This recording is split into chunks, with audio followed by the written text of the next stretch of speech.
Welcome to the Build with Boundaries podcast. My name is Mahnaz, and this podcast is for mums who want to carve out time so that you can work in ways that work for you, your life, your family, and of course, your business. Together, we will discover why you are not prioritizing your business and the actions that you can take so you can live an intentional, productive, and fulfilled life without mum guilt. So let's dive in to today's episode. Welcome to episode 38. So this is part 2 of a podcast that I recorded recently, Procrastination to Productivity, and it's all about breaking free. So this is the episode we talked about in the last one about procrastination, and in this one we are going to discuss ways that you can help yourself and things that you can start looking at and actioning and improving. So procrastination is that funny old space between you thinking about something first time and taking the action. So what happens in between that can be this long drawn out process where it could be that we simply avoid and carry on and continue avoiding doing the thing. Or it could be that we think about it to death, literally, because we are thinking about what it entails. We're telling ourselves stories about how difficult it is. We are finding reasons that we don't want to be doing that just now. So I think firstly, we'll go through sort of different steps that you can go through and take what sounds like it's a good thing for you to try out, and anything that feels like it might be more difficult, then please leave that. You know, everybody's different, and what will work for one may not necessarily work for another. So you have to find what's going to be suitable for you. So firstly, creating a little bit of a goal around, well, what is this thing? Because if we're really ambiguous about what it is that we're trying to do, then it's not helpful, because it's this big scary thing and it just feels like it's a huge task. So I think understanding what that is in terms of, you know, if you think about it like a goal, then you can look at it like a SMART goal and think of it as being specific, measurable, achievable, relevant, and time bound. And then you're using this goal to create that vision of what you're trying to achieve. And it's going to help you to make that easier to overcome the procrastination, because you understand exactly what it is that you're wanting. So that's number one, set clear goals. Now, number 2 is prioritize your tasks.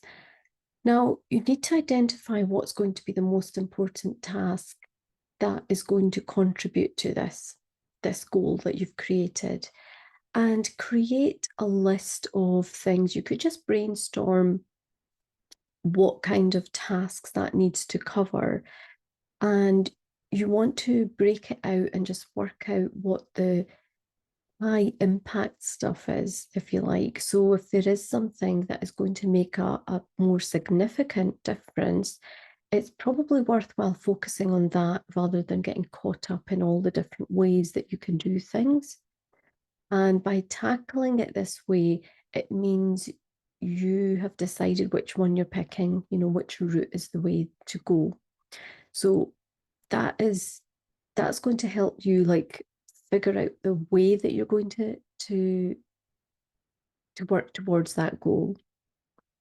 Now, number 3 is breaking the task into smaller steps.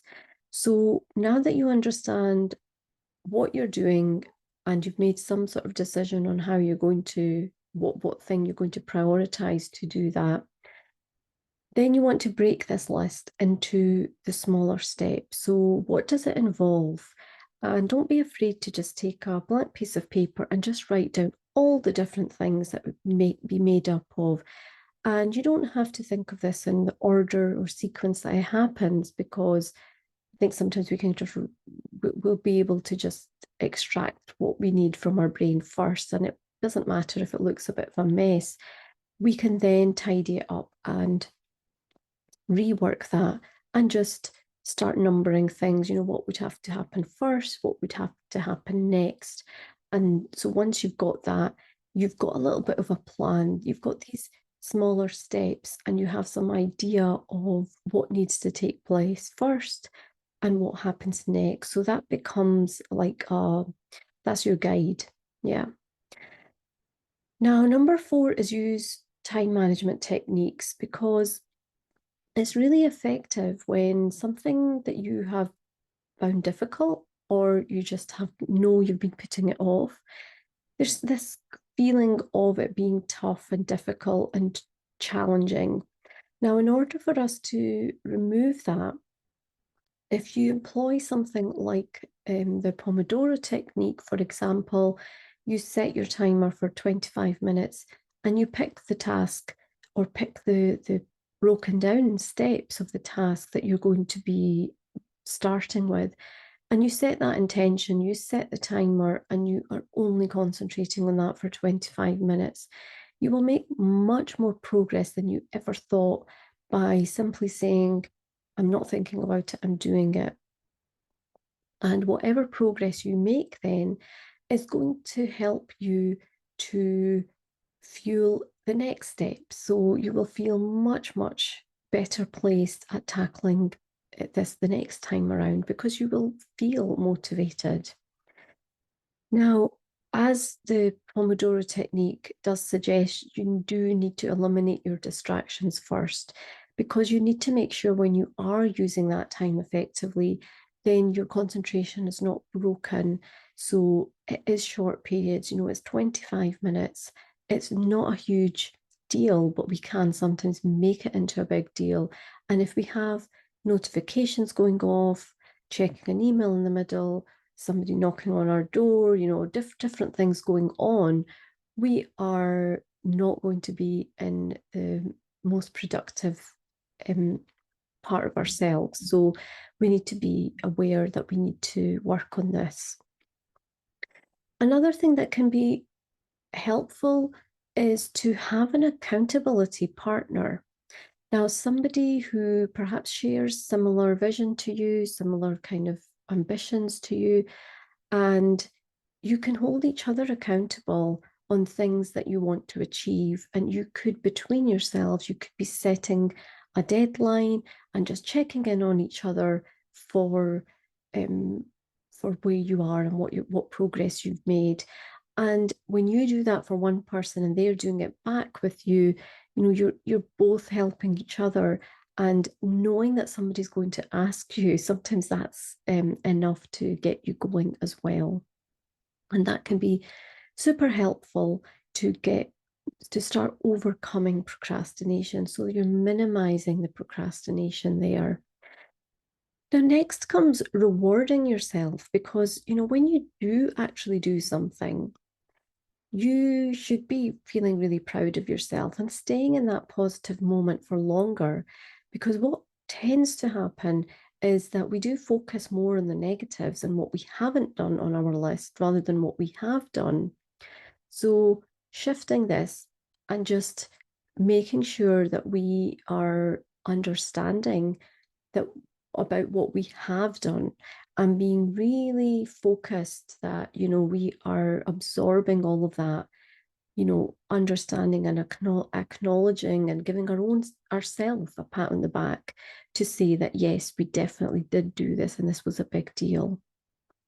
It could be that you might actually reward yourself at certain milestones. Obviously, I don't mean every single time you do a little bit of work you need to have a treat, but in some shape or form we need to acknowledge. What I like doing is to actually write down at the end of a month, just write down the big things that come. Like, what did you actually do here that you could say, do you know what, this month I made big progress on this thing? And you can make a list. You could do it weekly, you could just pop it in. I sometimes do it weekly, and then over the month I can just see at a glance each week what I've actually accomplished. And this is really helpful because sometimes it's those small things that then add up, and we can't see the bigger things until they'll happen. And to be honest, those might pass us by as well because we're not noticing them. So being really intentional with what you have done in the week or the month, however you choose to do this, it's almost like creating your done list. We have enough to-do lists. How about we start a done list?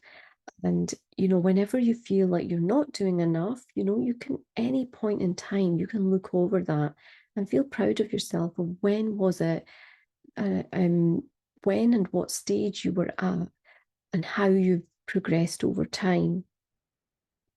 Another thing you can do for procrastination is to visualize success. So that thing that you're finding so difficult, like actually imagine the best possible outcome that you could have and how that would make you feel if that was here today. So bringing it into your today and imagining that sense of accomplishment today, even though it's not actually been done.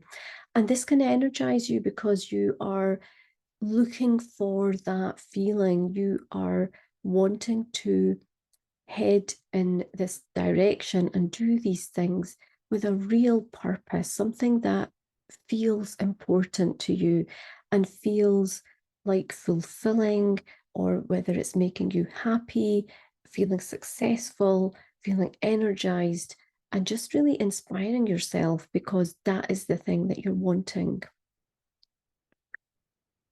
Last but not least, I think comes overcoming perfectionism, because I do feel these feed into each other, and that when we allow ourselves more time to think, then perfectionism is something that will creep in. Because when we're procrastinating and extending the overthinking period, we will be thinking about how perfect or how not perfect something is.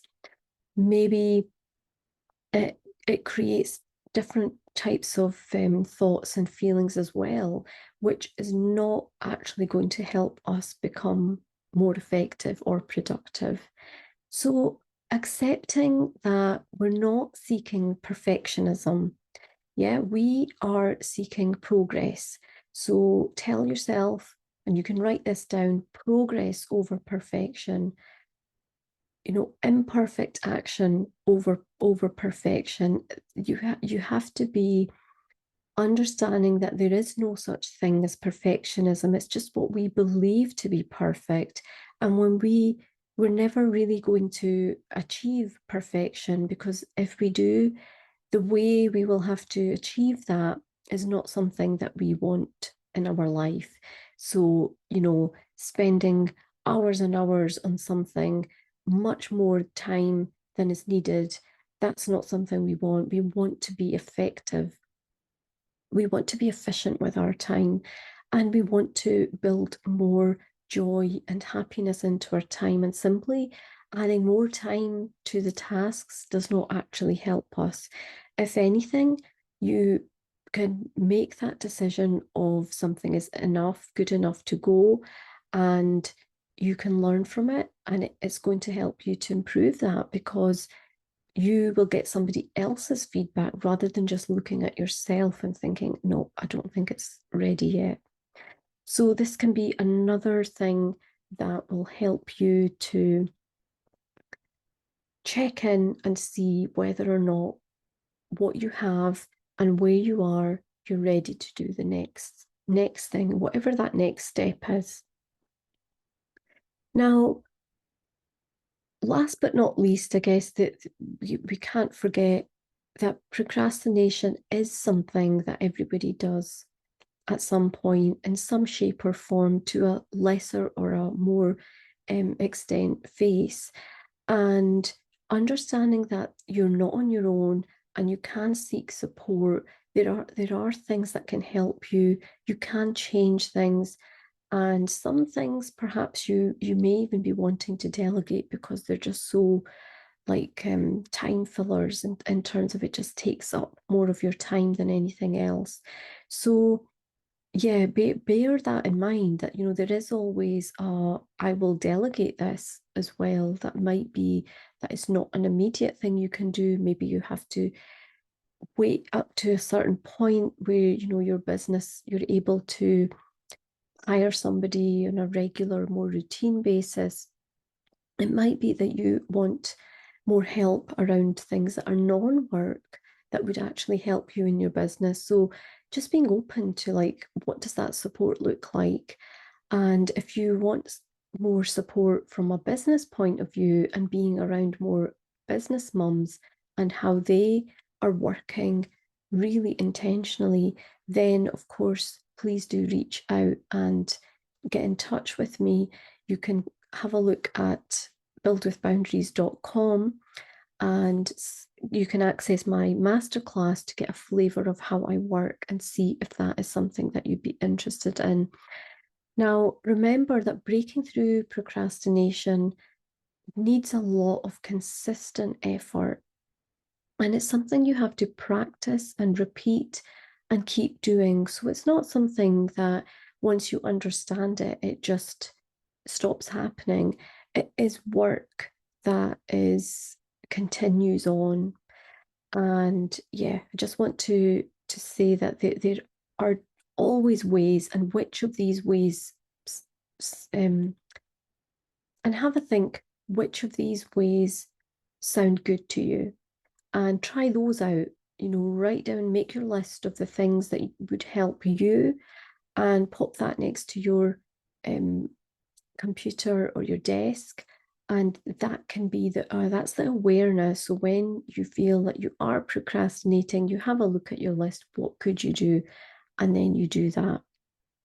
So give it a try and let me know. I always love hearing from you. So please do get in touch. Have a look at my links below this podcast, and you will be able to either comment or pop me an email and let me know which one of these are you going to go for, because there will be something that sounds like it's much more doable than the others. So put that definitely at the top of your list and let me know what that is. So until next time, take care.